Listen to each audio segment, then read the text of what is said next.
सरकारी कर्मचाऱ्यांसाठी महत्त्वपूर्ण अपडेट. सेवानिवृत्त होणाऱ्या कर्मचाऱ्यांसाठी महत्त्वपूर्ण नियम काय आहेत ते आता आपण पाहूया. आता फॉर्म भरल्याशिवाय पेन्शनचा लाभ मिळणार नाही. पेन्शनशी संबंधित नियमांमध्ये महत्त्वपूर्ण बदल केले गेले, जे सर्व नोकरी केलेल्या लोकांना माहीत असणे खूप महत्त्वाचे आहे.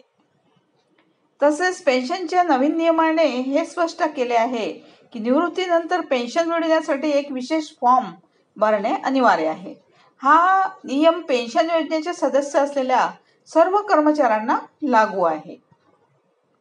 आता फॉर्म 10D भरणे आता अनिवार्य. सेवानिवृत्तीनंतर पेन्शन मिळवण्यासाठी आता फॉर्म 10D भरणे आवश्यक आहे. हा फॉर्म ऑनलाईन आणि ऑफलाईन दोन्ही पद्धतीने भरता येतो.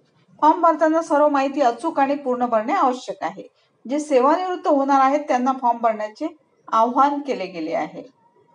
सेवा कालावधीवर आधारित पेन्शन पात्रता.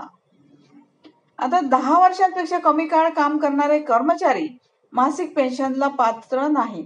दुसरीकडे ज्यांनी 10 वर्ष किंवा त्याहून अधिक वर्ष काम केले आहे त्यांना मासिक पेन्शन मिळविण्याचा हक्क आहे.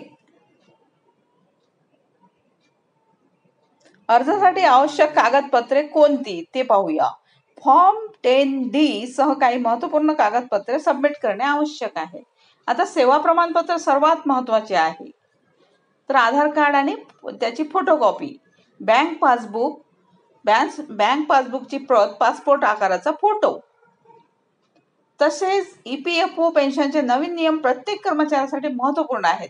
आता केवळ भविष्य निर्वाह निधी जमा करणे आणि सेवानिवृत्त होणे पुरेसे नाही, तर पेन्शन मिळवण्यासाठी फॉर्म 10D भरणे अनिवार्य केले गेले आहे. थँक्यू.